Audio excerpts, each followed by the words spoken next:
The walled city, home to the Earthwalkers, currently overrun by the Red-Eye tribe. Well, it used to be until we came along and took them all out. Also, I think the space between Red-Eye and tribe is doubled. That might be just me though. Greetings all, it's Blue Knight, and welcome back to Starfox Adventures. Previously, we helped out a Snowhorn, a very different colored Snowhorn, get his artifact back, and he paid us back by leading us to another Krazoa shrine, albeit we had to, once again, quote-unquote, prove ourselves. At least we got another spirit from the easiest test that the Krazoas delivered to us to date. At least our eyes match Tricky's new color scheme for this episode, a little bit. Today we're gonna head back into Krazoa Palace and turn in that next Krazoa spirit, as the procedure usually goes. Are you ready to go to Krazoa Palace? Yes, Mr. Warpstone, just take me back to the palace, please. We are on a very tight schedule as it is, even though we have been making pretty good progress as of late, but I want to get through the palace as soon as possible because we were just here not too long ago. So I don't want to spend any more time in this place than we have to right now. I'm not sure how long or where the next part will be, as we're once again greeted by the Sharp Claw. Try as they might, they can run at us all day long, but they don't get the idea to climb up onto the pad and then fight us then. We'll just blast them with these fireballs because I kind of feel sorry for them. Get our staff out there. And there we go. Easy as that. Then we'll get back to the center and find out where the next location of these Krazoa drop-off points are. This one we have to be on the second level of the Krazoa's hub room to deliver this next spirit. So go up here, then get onto this fan. And the ability we have to use to access this next drop-off point should be around here somewhere. Yep, it looks like it's going to be the portal device that we'll be using this time. I don't want to deal with you yet. I already dealt with a lot of your buddies as of late. I don't want to deal with them for a little while. Just gonna delay the inevitable. As soon as I can find it. It's right here. You only used the portal device a handful of times in this game, so that's why it took me a little bit to actually remember what the icon looked like. I think we get to use it for at least 2 more times before we really have no more use for it in the game.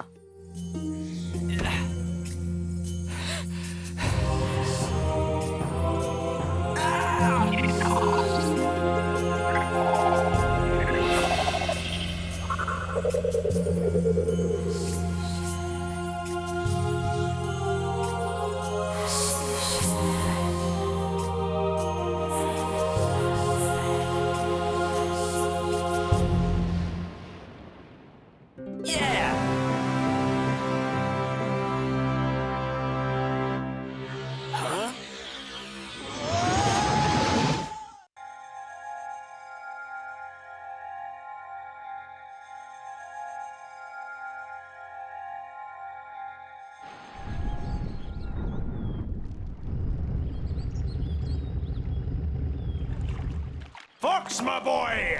3 spellstones down and only 1 to go! You seem to be getting the hang of this!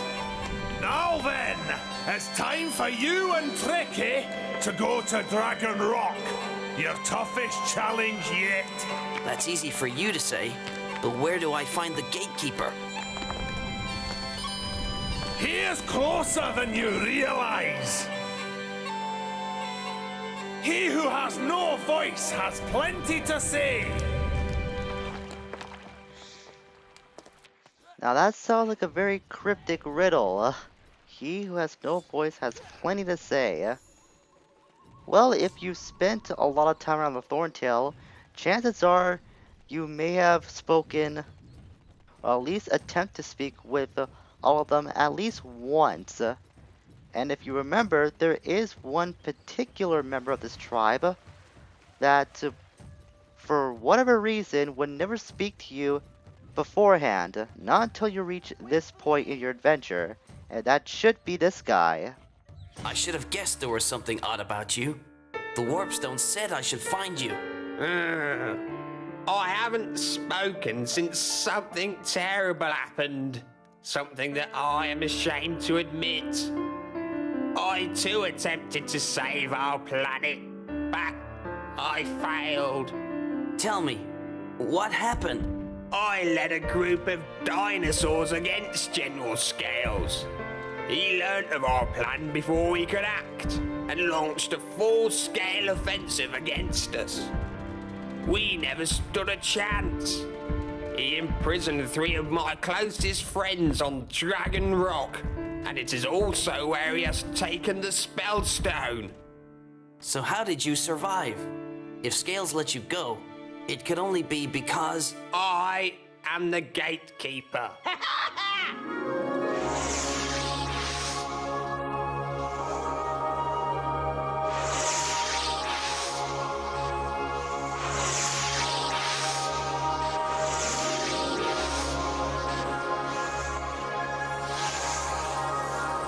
The gateway to Dragon Rock is now open.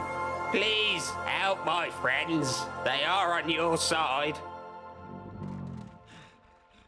Okay, this sudden twist, I have very mixed feelings about. I feel very, very weird about this whole situation.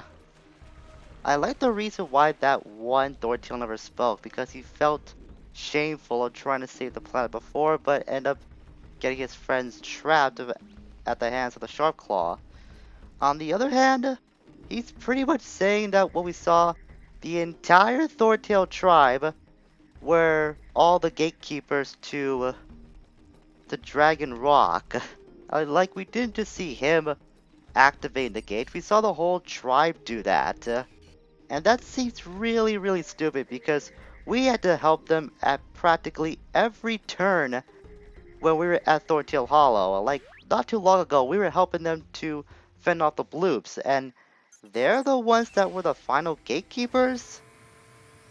It just seems really odd to me about this whole twist. Like, there's something good about it, and something that's just really stupid about it too.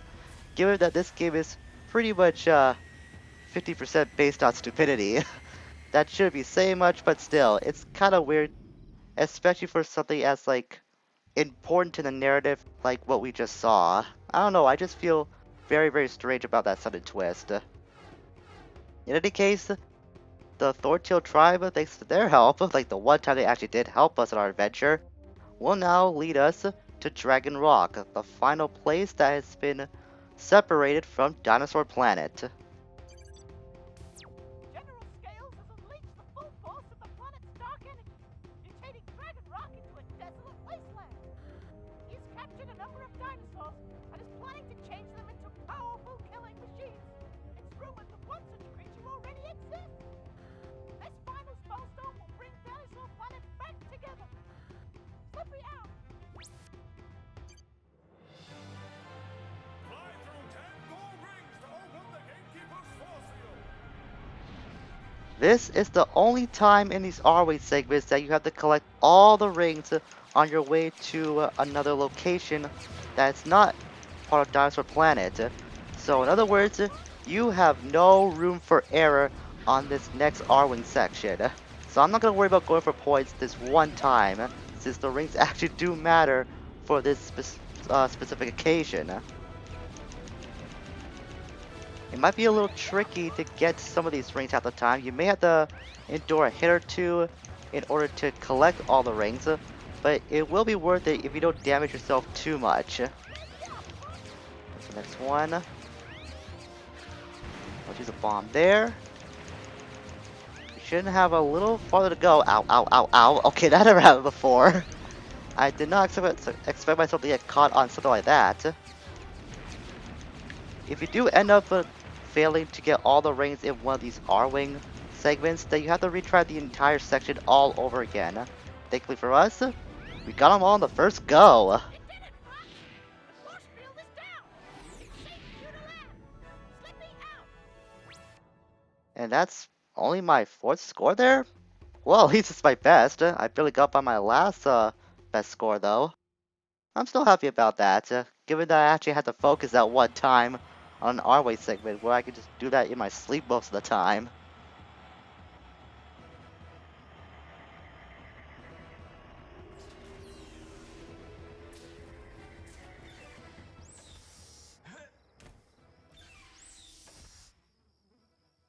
Look at this! And here we are, Dragon Rock.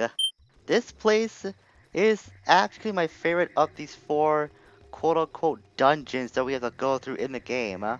You're gonna see why as we progress through this last separated piece from the planet. It is, to put it in a word, gimmicky, but that's what makes it stand out to me. It is actually the fun kind of gimmicky level that you wouldn't mind going through. At least once you find your way around this place, then it is pretty fun to go through. I just have to remember where to go first.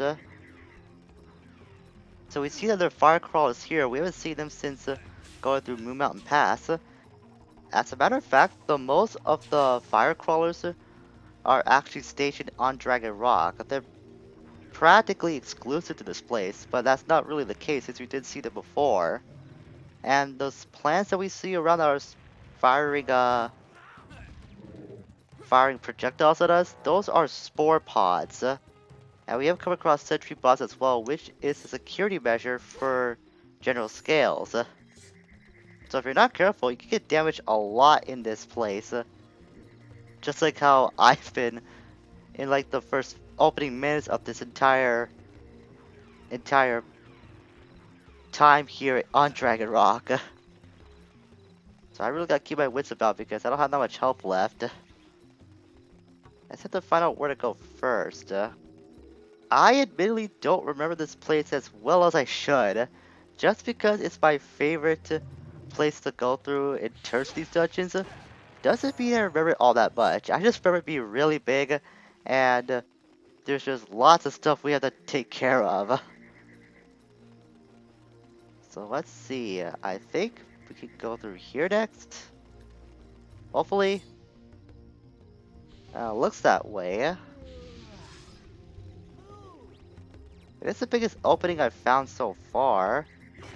Maybe that is where I'm supposed to start. I guess we'll go over there, since that seems to be the only place I can actually make some progress in, because it does have an opening to us. It's not a safe opening, but it's an opening nonetheless. Just endure the fire.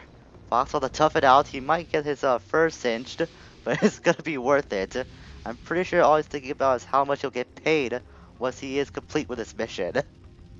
That's gotta be the only thing that's driving him from like second one of this whole mission. Climb on this ladder, and there should be a barrel around here somewhere. Oh, freak this! I'll get more health out of this. Okay, there is a barrel over there, so we'll use that. Gotta be careful with this. There's a lot of traps and hazards here that we'll have to avoid.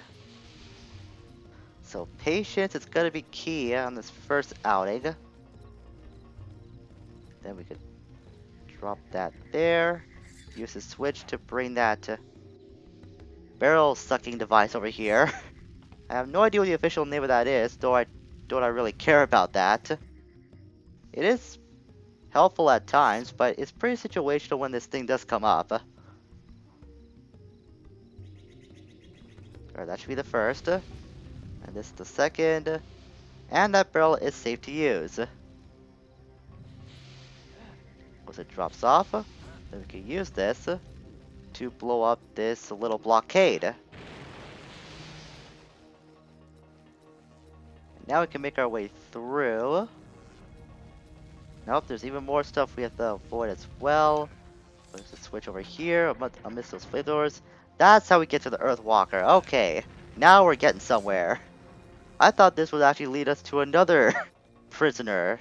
We did hear that the ThornTail did have a few of his friends are trapped in this entire dungeon. And it's going to be up to us to find them one by one and free him. You have done well to find me, but there are others. Yeah, I know. Your Thorntail friend told me all about it. I am pleased to hear of his safety, but the High Top is not so fortunate. Together, we can free him. Oh, I'm not paid enough for this. Okay. What do we do? The High Top will be an easy target for the patrolling robots. With their shields, they are unstoppable. However, each one has a shield generator hidden somewhere nearby. If we can destroy these, the robots will be defenseless. So what do you expect me to use? This? Of course not. This. Now get on my back. Let's do some damage. Now this is what I'm talking about. This is where the gimmick part of Dragon Rock comes in. We're gonna be freeing each of these prisoners, and at some point they'll be an ally for us to help out as we get our way through Dragon Rock. But we're gonna get to that next time. I know we just started going through Dragon Rock, but trust me, this is where the fun begins. So next time we're gonna board that Earthwalker and begin the fun gimmick part of Dragon Rock. Until we meet again, farewell for now.